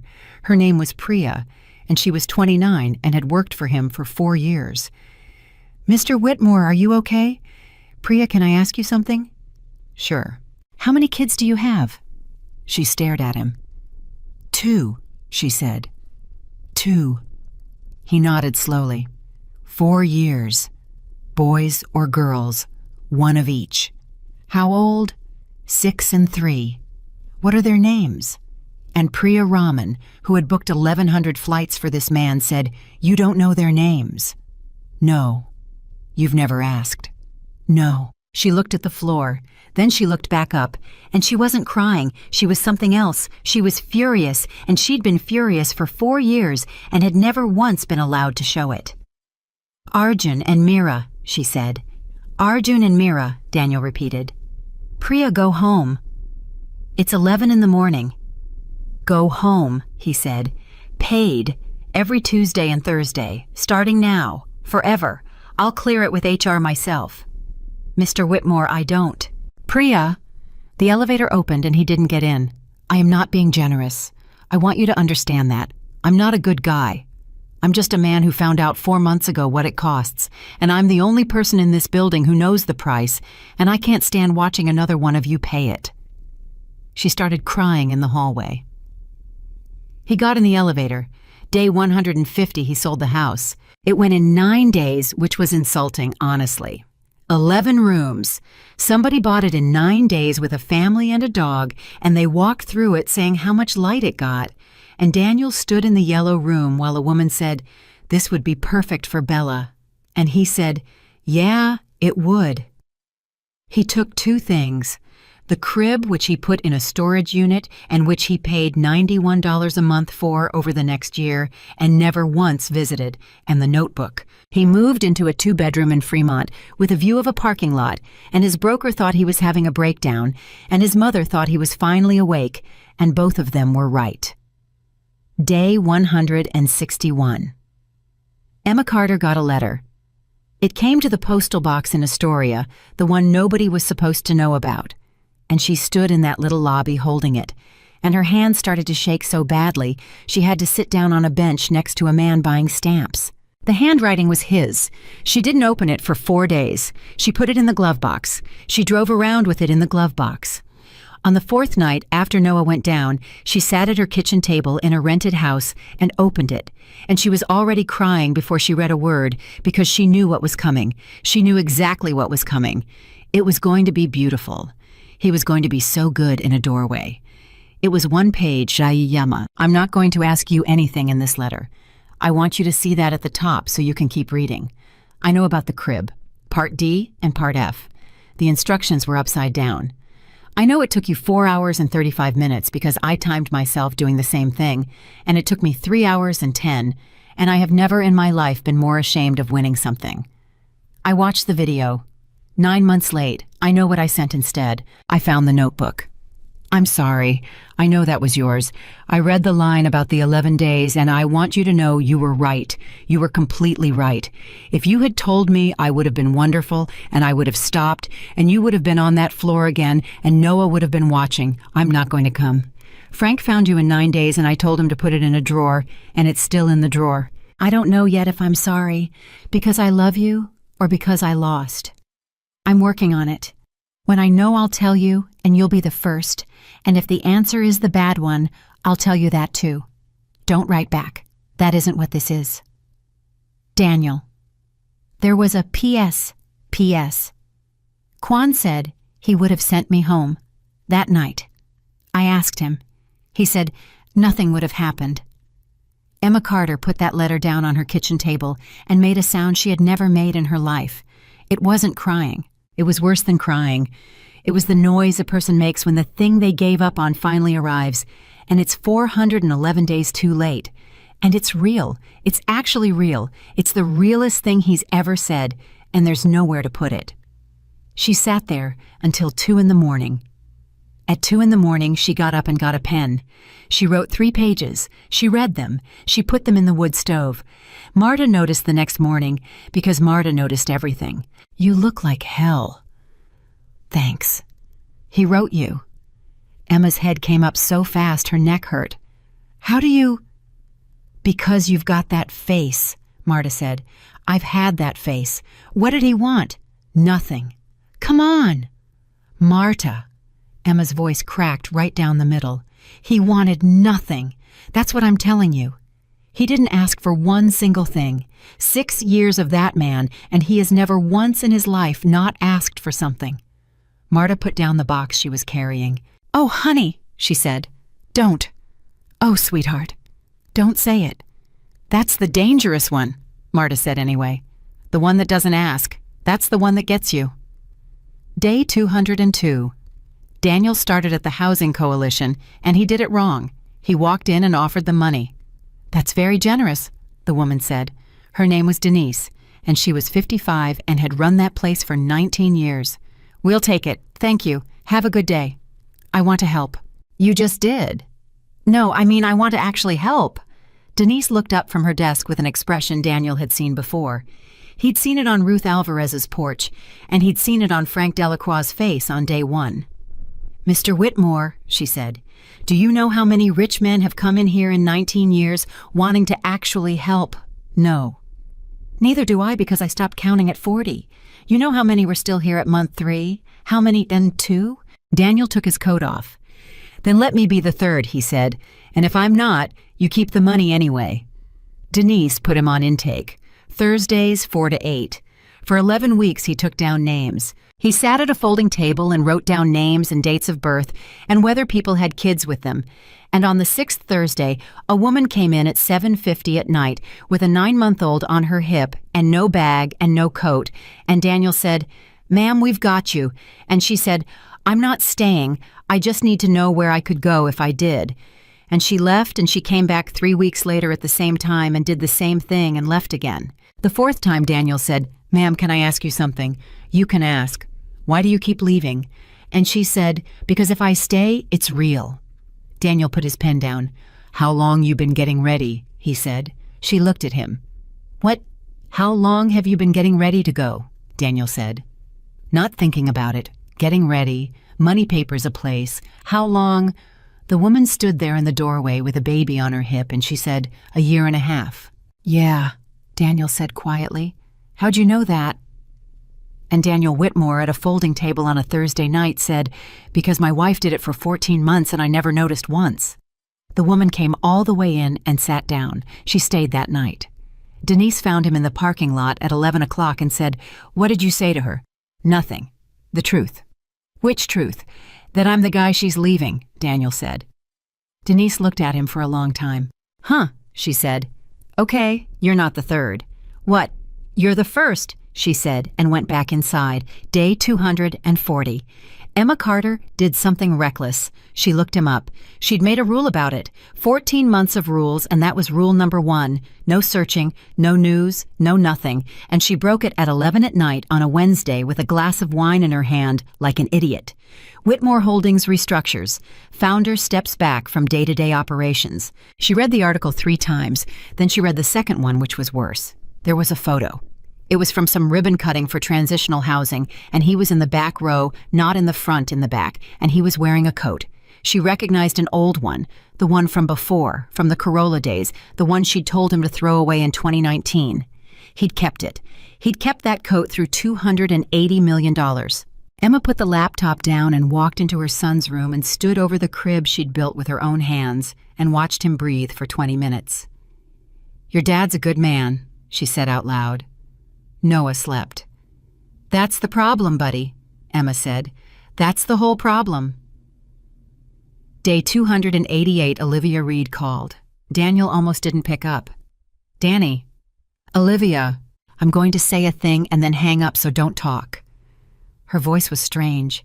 It was flat, and Olivia Reed was never flat. "I sent the flowers when she was pregnant. You didn't know that, and you signed the card, and I let you think you'd done it." "I remember. I did that 11 times, Olivia said. "Anniversary birthday, the thing at the hospital. 11 times I bought your wife a gift and put your name on it, and you never once asked what it was." Daniel closed his eyes. "And every time," Olivia said, I knew what I was doing. I was making sure the only nice thing that woman got from you came from my hands." "Why are you telling me this?" "Because I'm getting married," Olivia said. Daniel opened his eyes. "To a man who is not rich," she said, "and who calls me at lunch and who is honestly kind of boring, Danny. He's so boring, and last week I got the flu and he took 2 days off work, and I sat in bed and cried for an hour because nobody had ever done that." "Olivia, I need you to know that I was never in love with you," Olivia said. "I want to be very precise. I was in love with being the one you turn to. That's different. That's a completely different disease." She exhaled. "And I gave it to you.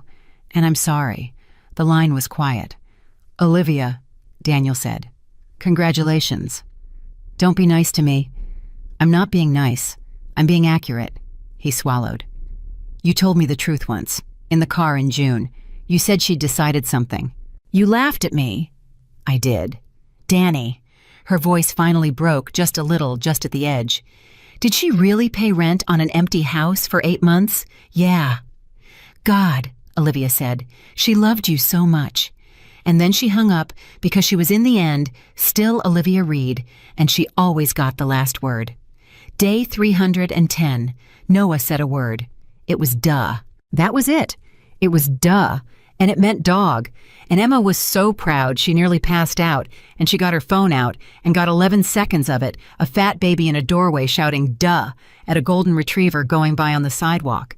She sat in that chair with the video open, and she looked at a contact she had not called in 310 days. She'd changed her number. He couldn't reach her.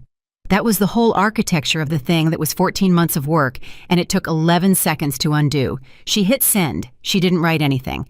No words, just the video. 200 miles north at 8:04 on a Tuesday night, Daniel Whitmore's phone lit up on a table in a 2-bedroom apartment in Fremont with a view of a parking lot. He picked it up. He looked at the number which he did not recognize. He opened it. 11 seconds. His son. Standing on his own 2 legs and shouting a word at a dog. Daniel Whitmore sat down on the floor of his kitchen. He watched it once. He watched it again. He watched it 11 times, and on the 11th time, he heard it in the background, so quiet you'd miss it if you weren't a man who'd been listening for a year. Her, off camera, laughing. He sat on that floor for a very long time with that phone in both hands, and he thought about every single thing he could type. "I'm sorry. Can I see him? Where are you? Please. I've changed. I sold the house. I built the crib. I'm at a folding table on Thursdays writing down names. I know about Part D and Part F. Please, please just tell me the town, tell me the street. I won't come. I just want to know the name of it. I just want to know where on this earth you are." He typed all of it. Every word. It took him 40 minutes, and it was the best thing he ever wrote. He deleted it. And then Daniel Whitmore typed 4 characters and sent them and put the phone face down on the floor and put his hands over his face. He wrote, "In a rented house in a coastal town in Oregon." Emma Carter's phone buzzed on the arm of a chair at 8:51 at night. She looked at it, and she made a sound in the back of her throat, and then her hand went to her mouth, and Emma Carter laughed so hard she had to bend forward, and then it turned into crying somewhere in the middle, and she couldn't tell which one she was doing anymore, and she sat in that chair in that little house and shook, because he'd gotten it. 14 months of silence, and he'd said the only thing on earth that meant I know exactly what I did. He'd sent it back, and he hadn't asked for a single thing. She typed, "You're an idiot." She deleted it. She typed, "He's walking. He does it holding the couch mostly." She deleted it. She typed, "I'm okay." She looked at that for 4 minutes. She sent it. 200 miles north on a kitchen floor, a phone buzzed at 9:07, and Daniel Whitmore looked at 2 words and put his forehead on his knees and did not move for 20 minutes. He didn't write back. That was the hardest thing he ever did, and nobody ever knew about it, and it was the second loving thing he'd ever done for his wife. Day 3. 144. Carol Carter got sick. It was pneumonia, and she was 72, and she was in a hospital in Seattle for 9 days, and Emma drove north with Noah in a car seat and her heart in her throat. She was in that room on the 4th night at 11 o'clock when her mother woke up and said, "You look like your father." "Mom, go back to sleep." "He would have liked this," Carol said. "Oregon, the bookstore. He'd have hated the rain. He'd have loved the rain. He'd have complained about the rain." Carol closed her eyes. "Emma Jean, I have to tell you a thing, and I'm on drugs, so I'm going to do it now." "Mom." "He came here," Carol said. Emma stopped breathing. "Who?" "Daniel?" Carol's eyes stayed closed. Day 2. "Your sister called him. Don't be mad at her. She was scared. She thought I was going to die." "Mom." "He sat in that chair for 6 hours, Carol said, and she pointed without opening her eyes at the chair Emma was sitting in. "He didn't ask about you, not once. 6 hours, and he never said your name." Emma's hands were shaking. "What did he say?" "He said, 'Carol, what do you need?'" Her mother's voice was very far away now. "And I said nothing, and he said, 'Okay, then I'll just sit.'" A long pause. "And he sat, sweetheart, 6 hours. And when the nurse came in at 4 in the morning, he was still there. And then he said, 'I'm going to go now because if I'm here when your daughter comes, she'll think I did this to see her, and she'd be right to think that, and I'd rather she thought nothing at all.'" Emma Carter sat in that chair and could not make a sound. "And then he left," Carol said. "And Emma, he was crying in the hallway. I could hear him, 72 years old, deaf in one ear, and I could hear that man crying in the hallway." "Mom." "I'm not telling you to go back to him," Carol said. "Do you hear me? I'm not. You'd be a fool." "Then why are you telling me?" And Carol Carter, half asleep on morphine at 11 at night, said the truest thing anybody said in this entire story. "Because your father never learned it," she said. "And that man learned it in a year. And I want you to know it can be learned, sweetheart, because you're going to meet somebody someday, and you're going to have to decide whether people can change. And I need you to have seen it once with your own eyes." Then she went to sleep. Emma sat in that chair until 6 in the morning. At 6 in the morning, she went down to the parking garage and sat in her car and put both hands on the wheel. And she did not drive to Fremont. She drove south, 4.5 hours with her son asleep in the back, and she didn't turn on the radio either. She got home at 11 and unlocked her own door with her own key to her own house that she had paid for with money she had earned at a kitchen table between 2 and 5 in the morning, and she put Noah in the crib she'd built with her own hands, and she stood in the doorway of that little room, and Emma Carter said out loud to nobody, "I can do this alone." And then she stood there in the dark and heard it in her own voice, and this time she understood something else entirely, and her hand went to her mouth. She could. She had. For 411 days she had, and she was never going to have to prove it again. Not to him, not to her mother, not to anybody. And the proof was asleep in a crib 6 feet away with his fist in the air. And that meant the question had changed. It wasn't, "Can I do this alone anymore?" She'd answered that one. The new question was so much worse, and she stood in that doorway at 11 o'clock at night and finally let herself ask it. "Do I want to?" She didn't answer that question for 4 months. That was the thing about Emma Carter that nobody who told the story later ever got right. They wanted her to decide in a doorway at 11 at night. They wanted the swell of music. But Emma had spent 14 months learning exactly what it cost to decide too fast, and she was not going to do it twice. So she went back to work. Day 360, she took a 7th client. Day 380, she took an 8th and turned down a 9th because the 9th would have meant Tuesday nights, and Emma Carter did not do Tuesday nights anymore. And when the man on the phone said, "Everybody does Tuesday nights," she said, "Not everybody," and hung up and sat there feeling something so clean it almost hurt. Day 400. Noah walked across an entire room. Day 411. 1 year to the day, Emma didn't notice. That was the thing that got her. She was at the counter doing inventory, and Marta said, "Hey, isn't today the day?" And Emma said, "What day?" And then her face changed. "Oh," she said. "Oh," Marta agreed. "I forgot." "Yeah, you did." Emma put down the pen. "Marta, is that good or bad?" "Honey," Marta said, "when I forgot the date my husband died, I sat in my car for an hour thinking I was a monster. And then I thought, no, that's not it. That's just what it looks like when you've got a life again." Emma stood behind that counter for a second. "He wrote me a letter, and I burned my answer," she said. "I know. I never told you that." "You told me the letter," Marta said. "The rest was on your face for a month." Day 440, Daniel Whitmore got fired from his own board. Not fired, voted out of the chair, which was worse because he'd let it happen.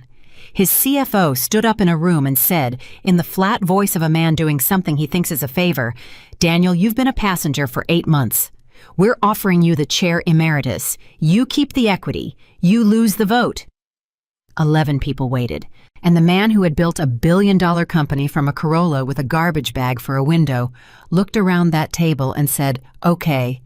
"Daniel," his general counsel said, "you don't have to say okay. You have 31%. You could break this company in half in an afternoon." "I know," Daniel said, "so fight." "Marcus," Daniel said, "I've won every fight I ever picked in my entire life, and I lost the only thing I ever had. You want me to go 5 more rounds so I can lose it slower?" The room didn't say anything. He signed it that afternoon. He called his mother from the parking garage. "They took the company," he said. "Did they?" Joyce said. "Mom, I gave it to them." "I know, honey. You're not going to tell me I'm a fool."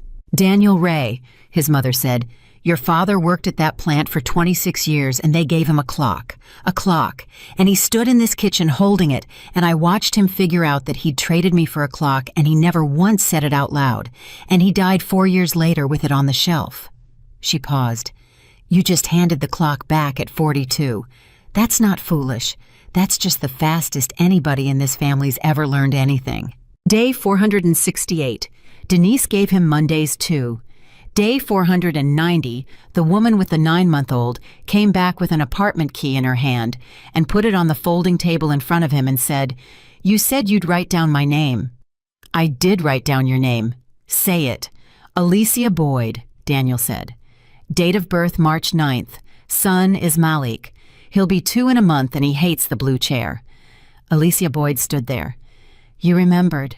"Ma'am, I remember all of them," Daniel said. "That's the entire job." Day 512, Emma Carter drove to Seattle. She told herself it was for the Bar Association thing. It was technically for the Bar Association thing. She had a panel. She was good on the panel. She was better than good. She was the best person in that room, and she knew it. And afterward, a woman came up and said, "Where have you been practicing?" And Emma said, "Oregon." And the woman said, "No, before." And Emma said, "I was married." The woman's face did something. "Right," she said. And Emma Carter, 40 years old, with a name tag that said, Carter felt something she hadn't expected. Not shame, anger, clean hot 6 years late. She sat in her car in a parking garage afterward, and she was shaking with it, and she thought, there it is. There it finally is. It took 2.5 years to get here, and here it is. And then she thought about Ruth. She hadn't thought about Ruth Alvarez in months, and she pulled out her phone, and it took her 4 calls and a transfer, and a woman in records said Ruth. She retired, and Emma said, "I know, I need her address." "Ma'am, I can't." "Tell her it's the woman from the ER," Emma said. "The one who came in alone. Tell her that. She'll know." Ruth called back in 9 minutes. "Well," Ruth said, "look at you. You remember me." "Honey, I remember every one of you." A pause. "Did you go?" "Yes." "Good," Ruth said, and Emma sat in a parking garage and put her hand over her eyes. "He came to see you," Emma said. "He did." "Ruth, what did you say to him?" "I told him the truth." Which was, and Ruth Alvarez, 70 years old, on a porch in Linwood with a wind chime said, "I told him you'd been holding it so long that a stranger in scrubs was a relief." Emma made a sound. "Was that wrong?" Ruth said. "No. He cried on my porch for 11 minutes, Ruth said. "I didn't touch him. I've had a lot of men cry on that porch, sweetheart, and most of them are crying because they got caught. That one wasn't." "How could you tell?" "Because he asked me what I wrote on the clipboard," Ruth said. A man crying because he got caught never asks a question he doesn't already know the answer to. Emma sat there. Ruth, I don't know what to do. I know. Everybody keeps telling me it can be learned. It can, Ruth said. That's not the question, honey. Then what's the question? Whether you want to be the classroom, Ruth said. Day 540. Daniel Whitmore wrote a second letter. He never sent it. He wrote it and he put it in the drawer with Frank's file, which he had still never opened and which he had now paid to keep in a drawer for 400 days, and which Frank called about twice a year in the tone of a man checking on a bomb. Still in the drawer, Frank would say. Still in the drawer. You're the strangest client I ever had. How's the index card, Frank? Burned it, Frank said. 16 years ago. Best thing I ever did. A pause. Whitmore. Yeah. 2 more years, right? That's what she gave me. What? My wife, Frank said. 2 extra years of a woman who didn't want to be there. You know what I'd give to have those back? To have let her go clean at 6 days? He exhaled. Everything. I'd give everything. Day 561. Emma made the call, not to him, to Marta. I want you to talk me out of it, she said. Nope. Marta. Honey, I'm 61 years old. I'm not talking anybody out of anything. What are we not doing? He has never seen his son walk. Marta was quiet. He's seen a video, Emma said. That's it. That's what that man has. 11 seconds and an emoji. Emma. Marta, I have to say the thing out loud and it's ugly. Say it. And Emma Carter said, I could keep him from Noah forever and nobody on this earth would blame me. Not one person. My mother wouldn't. You wouldn't. A judge wouldn't. He wouldn't. Her voice went. He wouldn't, Marta. That's the part. He would never fight me. He'd just take it. He'd take it for the rest of his life and never say one word. And I could do that. I could actually do that. Marta let it sit. Then she said, Yeah, you could. Marta. And that's the difference between you and him, sweetheart, Marta said. He never noticed what he was doing. You'd know exactly. Emma put her head down on her own kitchen table. Okay, she said. Okay, what? Okay, Emma said. I'm going to write him. Day 570. Daniel Whitmore got a text from a number he now knew by heart. 3 words. The baby is healthy. He was in the Housing Coalition parking lot. He read it 11 times. Then he sat in his car, and he did not type, I want to see him, and he did not type, where are you? And he did not type, please. And he had gotten so much better at not typing things. It was the only skill he'd acquired in 2 years, and he was about to put the phone down when it buzzed again. There's a park in Cannon Beach, the one by the lot with the blue sign. Saturday 10 in the morning. He couldn't breathe. Then, this is not what you think it is. Do not bring anything. Do not bring flowers. Do not bring a gift for him. Do not bring a check. Do not bring a speech. If you bring one single thing, I will put him in the car and go, and you will never hear from me again. And then, 4 minutes later, one more. Wear the old coat. Daniel Whitmore put his head on the steering wheel of a car in a parking lot for the second time in 2 years, and this time he laughed until he cried. He got there at 7:40 in the morning, 2 hours and 20 minutes early, because of course he did, because that was the disease and it never fully goes away, and he sat on a bench and understood exactly what he'd done and had the decency to be embarrassed about it. He'd brought nothing. He'd stood in his apartment for 40 minutes with a stuffed elephant in his hand and put it back on the shelf, and it was the hardest thing he'd done since the door with the bell on it. At 10:02, Emma Carter came around the corner with a 2-year-old holding her hand. Daniel stood up, and he did not run. That was the whole thing right there. He'd promised himself in the car. He would not run at them. He would not pick that boy up. He would not touch anybody. He stood there with his hands at his sides like a man in a doorway who has finally learned not to open the door. Hi, Emma said. Hi. They looked at each other. She looked good. She looked so good it was violent. She looked like a woman who slept, and Daniel Whitmore, who had once bought this woman a country club membership, understood that he had never once in 6 years given her a full night's sleep. You wore the coat, she said. You told me to. You kept it. I kept everything, Daniel said. and then stopped himself hard. And she watched him stop himself, and she saw the whole 2 years in that one stop.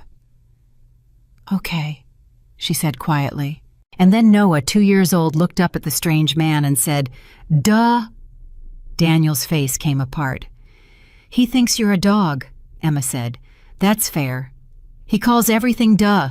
It's a phase. It doesn't mean." "Emma." Daniel's voice was steady somehow, God knew how. "It's okay. He doesn't know me. He shouldn't know me. I'm a guy in a park." And Emma Carter's eyes filled up so fast she had to turn her head.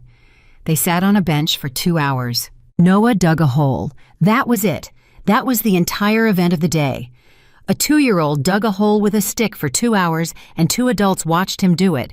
And Daniel Whitmore did not look at his phone once, and Emma noticed and hated herself for noticing and noticed anyway. "You're going to ask," she said 40 minutes in. "Ask what?" "Anything. You're going to ask something. It's been 40 minutes. "I'm not going to ask you anything. Daniel." He watched his son put a rock in the hole. "I've had 2 years to figure out what I want to say to you, and I got it down to 1 sentence, and it's the only thing I'm going to say all day, and then we can talk about the hole." "Say it." He turned and looked at his wife. "I spent 6 years building a life I thought was perfect," Daniel said, "and I forgot to protect the person who made it worth living." Emma didn't move. "That's it," he said. "That's the whole thing. I'm not asking for anything. I don't want anything. You don't owe me a response." And Emma Carter, who had burned 3 pages in a wood stove, said, "That's a good sentence. It took 2 years. It's a really good sentence, Daniel." "Yeah, it's still a sentence." And Daniel Whitmore said, "I know." And that right there was the moment, not the sentence, the answer to it. Because the old Daniel would have argued. The old Daniel would have run 5 more plays. The old Daniel would have said, "No, listen, Em, you don't understand. Let me explain," and would have been beautiful and would have won and would have gotten 2 more years out of a woman who didn't want to be there. He said, "I know." Emma looked at the hole. "He puts rocks in it," she said, "and then he takes them out. He'll do it for another hour." "Okay," Daniel said, and they watched. At noon she stood up.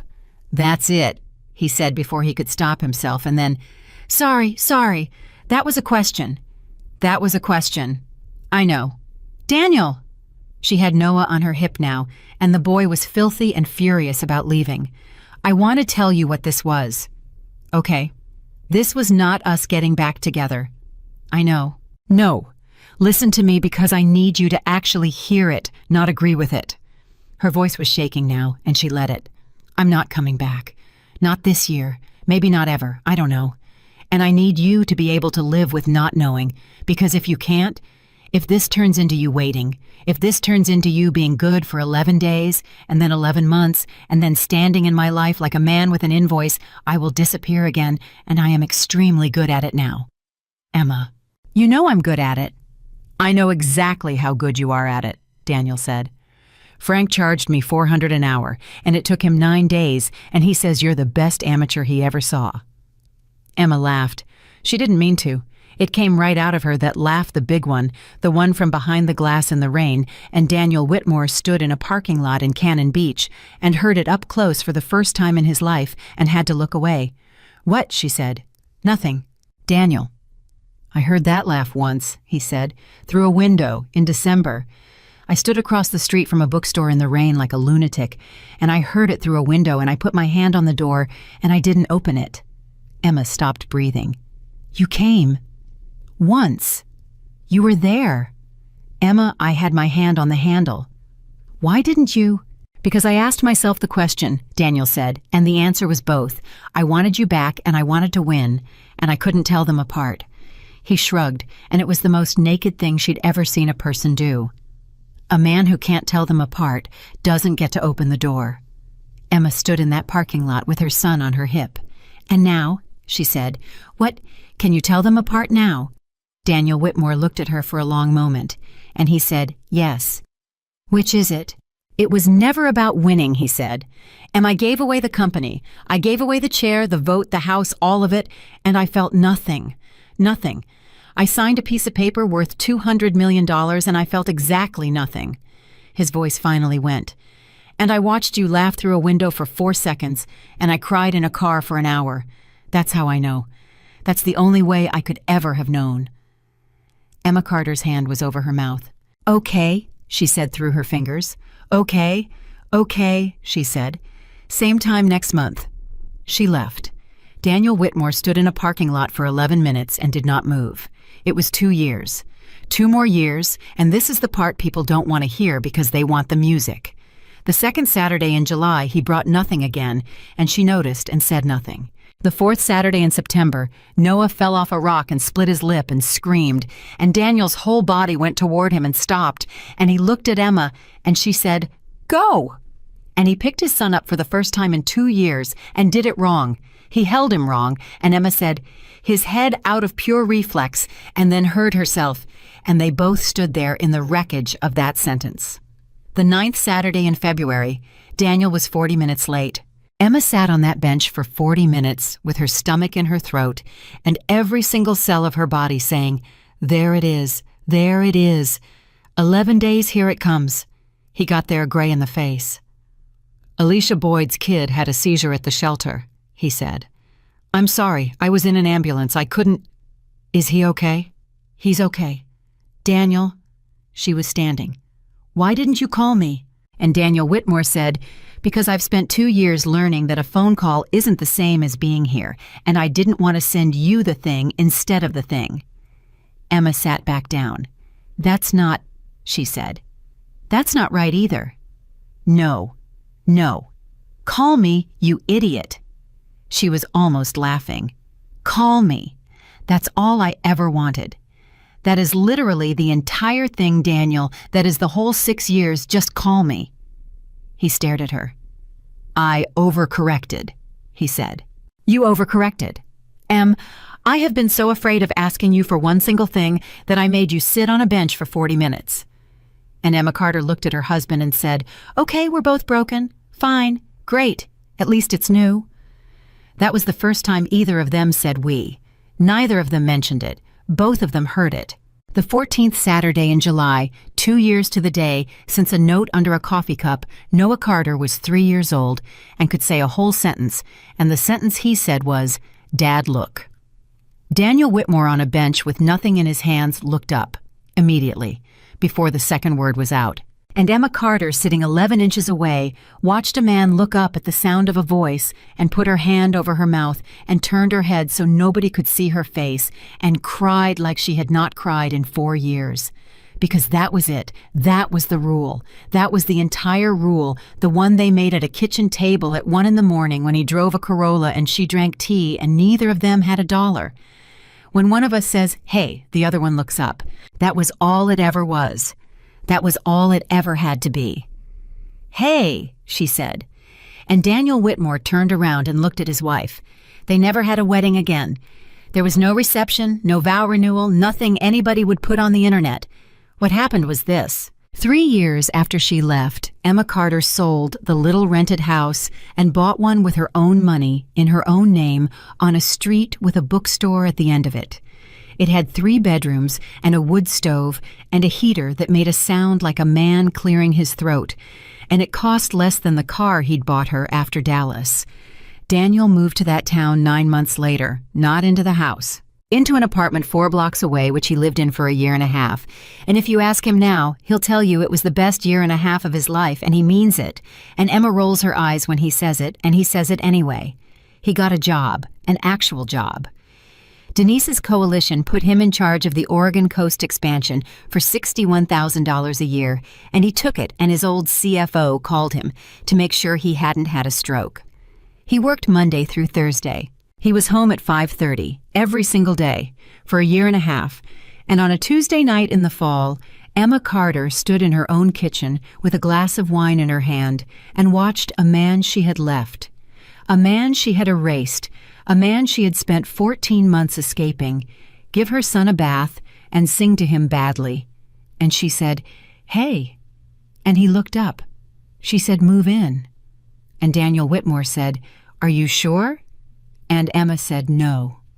"Okay," he said. "Okay." Emma, he said. "I've got the rest of my life. I don't need you to be sure. I just need you to say hey." She married him again 11 months later. Same man, different one, both. 6 people at it. Marta and Carol and Joyce and Ruth Alvarez, who wore the beaded chain, and Frank Delacroix, who cried harder than anybody and would deny it in court. There was a folder on the table by the door. Frank had brought it.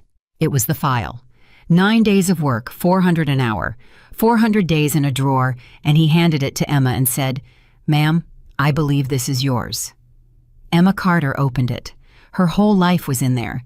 The credit union, the postal box, the testing center in Tacoma, the rent on an empty house. "He never read it," Frank said. "I know." "Ma'am, in 30 years, I have never." "I know Frank," Emma said. She put it in the wood stove. And that night at the kitchen table of a house, she paid for herself in a town she chose herself, with a name she took back herself. Emma Carter opened a notebook that had been in a shoebox for 4 years and looked at a line she'd written on the floor of a yellow room while a man she loved was driving to a hotel. "Because if you tell him, he'll be wonderful for 11 days. She got a pen. She didn't cross it out. She wrote underneath it, pressing hard enough to dent the page. Day 1460. It's been 4 years and he's still looking up. Then she closed the notebook and put it away. And she did not need it anymore, and she never wrote in it again. Here is what it cost. $280 million. A company, a house with 11 rooms, 4 years of a marriage. The first word, the first step, the first laugh of a boy who will never remember that his father wasn't there. And here is what it bought. A man at a kitchen table at 5:30 who puts his phone in a drawer. That's it. That's the whole trade. So if there is a person in your house tonight who has said your name twice, and you have not looked up, understand exactly what you are doing, because Emma Carter did not leave in one night. She left across 14 months and 400 silences and 11 days at a time, and by the time Daniel Whitmore noticed she was gone, she had been gone for over a year. Nobody is ever lost in one dramatic moment. They are lost one unanswered hey at a time. Look up. Look up now, because the cruelest thing in this world is not being unloved. It is being loved by someone who is waiting for you to notice and running out of time while you build them a life they are too lonely to live in. Emma Carter got hers back. Most people don't.